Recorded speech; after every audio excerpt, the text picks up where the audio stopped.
Linda paused in the doorway, remembering the video call. Her husband had stood right there, smiling at her. "Good night, baby." Tears fell.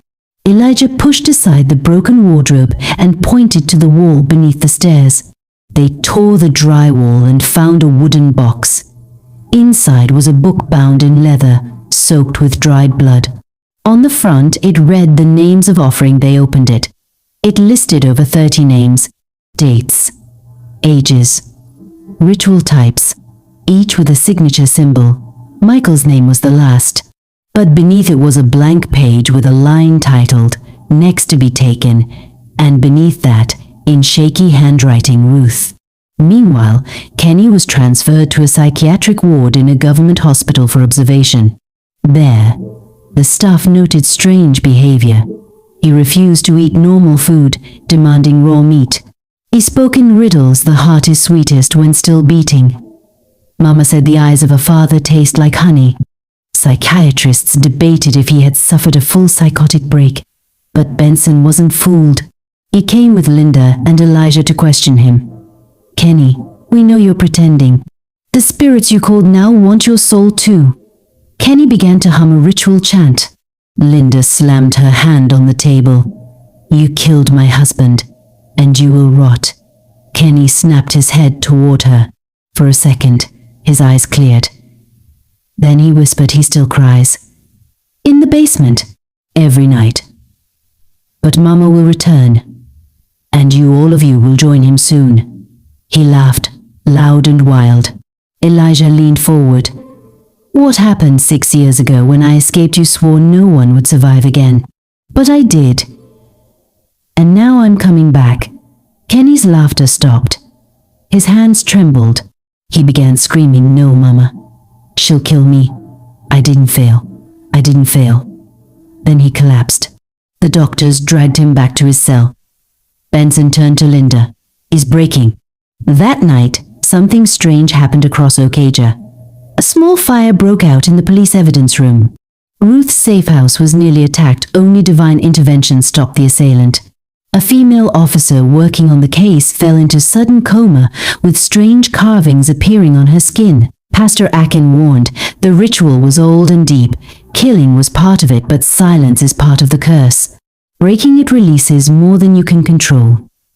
Mama Grace had not spoken since her arrest. She sat quietly in her private cell, a rosary of black beads in her hand. She fasted for 3 days. Then she whispered the spirits demand atonement. That same night, Michael's ghost appeared to Linda again. This time he was weeping. "They will keep killing until the book is burned. You must take it and destroy it." The next day, Elijah sat under a mango tree with Benson and Linda. Finally, he told them everything. "The night I escaped, I saw the 5th room. It wasn't numbered. They called it the chamber. That's where the altar is. I ran before they could brand me. That's why I'm alive, but not whole." He lifted his shirt. A burn scar shaped like an eye glowed faintly. "The widow branded me in my sleep. That's how she controls people. I felt it for years, her eyes watching." He looked at Linda. "She knows your face now. She knows your name. You must protect your children." The guest house stood under a heavy sky. Dark clouds loomed. Thunder rolled in the distance. A combined team of police officers, Pastor Akin, Ruth, Elijah, and Linda returned to the guest house for the last time. They were determined to cleanse it, burn the evil book, and uncover what lay inside the infamous Room 5, the Red Room. Pastor Akin poured holy oil around the entrance. As he began to pray, the temperature dropped. Ruth trembled. "This place is awake." Sergeant Benson forced the door open. The hinges shrieked. Inside, red candles, some half-burnt, others freshly lit, lined the walls. In the center stood a black altar shaped like a coffin, bloodstains dried into the stone. Linda gasped. "This is where they brought him, my husband." Suddenly, the altar began to bleed. Blood seeped from its base. The candles flickered wildly. Pastor Akin shouted, "Hold the book over the altar." Ruth, with shaking hands, held out the book of offerings, Spirits of pain, we release your chains. This curse ends now. He touched the book with his cross, and it burst into flames. The entire room shook. A loud scream echoed from beneath the floorboards. Back in the psychiatric hospital, Kenny was asleep when the altar burned. He woke with a scream so loud it cracked the glass window. Nuwu. They touched the blood room. Mama, I am sorry. He ran straight to a wall, splitting his head. But he laughed, didn't he? He laughed in it, going, she's coming for me. She said I was her lion, but I'm just a rat. When the doctors ran brain scans, they found nothing wrong. Kenny had faked madness so long he had finally lost control. He was deemed fit to stand trial. The burning of the altar broke something deep inside Mama Grace. In her police cell, she cried for the first time. She lied to me, she whispered. Detectives gathered around as she spoke slowly, painfully. I only wanted protection, wealth, power. I thought if I gave the spirits what they wanted, they'd protect my family. But it was never enough. She looked at the female detective. I made my son a monster. She confessed to every murder, every ritual, and the secret chamber under room 5. There's a staircase hidden under the altar. That's where the bodies went. Sergeant Benson immediately sent a team. They broke through the altar floor and found 17 skeletons wrapped in black cloths. Each bore markings from different years. Justice had faces now. Ruth knelt before Michael's wife and wept. I was a coward. I could have warned him. I could have stopped it. Linda embraced her. It's all right, Ruth. You helped bring this down. With support from Pastor Akin.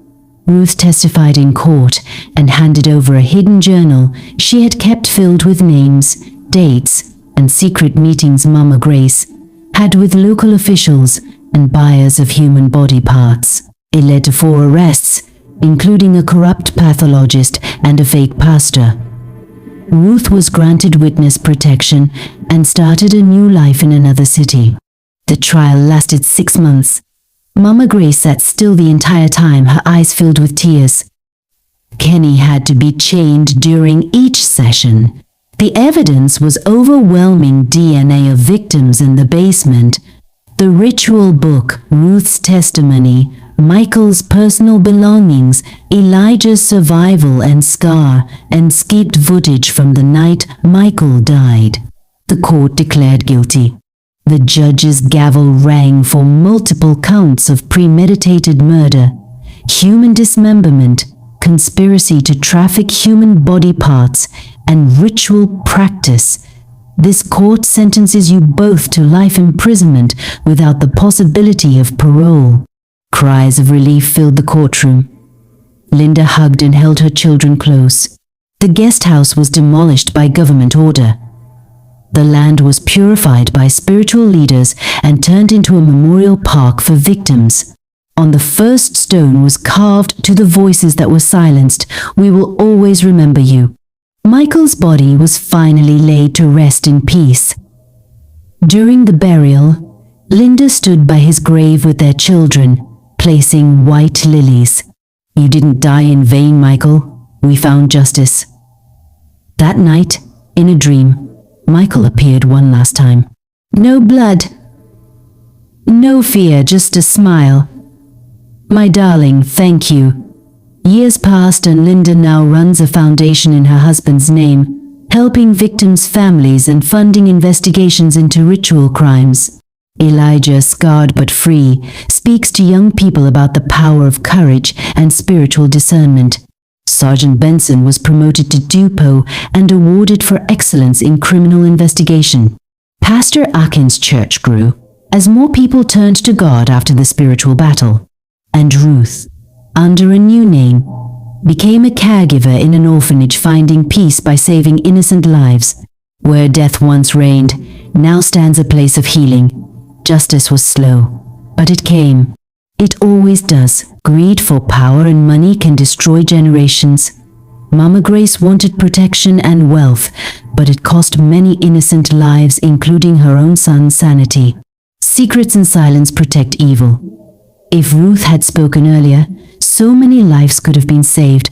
Never be afraid to speak the truth, no matter the cost. Evil may hide for a while, but justice will always rise. The truth may take time, but it can never stay buried forever. A guilty conscience can never rest. No matter how long evil hides, it will always come back to haunt who commits it. The love of family is a powerful light in dark times. Michael's bond with his wife and children helped expose the darkness and led to justice being served. Thanks for watching. We hope you enjoyed this emotional and suspenseful African story, The Widow's Guesthouse. It was created with heart to remind us that even in the darkest times, truth, love, and justice will always prevail. Don't forget to like this video if you were moved by the story. Share with friends and loved ones who enjoy deep, thrilling stories with powerful lessons. Drop a comment, we'd love to hear your thoughts and what parts touched you most. Subscribe or follow us for more long, original African stories coming your way soon. Each tale is crafted to keep you entertained and thinking deeply. We remain Delia Storytime on all platforms. Until next time, stay safe, stay strong, and keep believing in justice. Bye for now.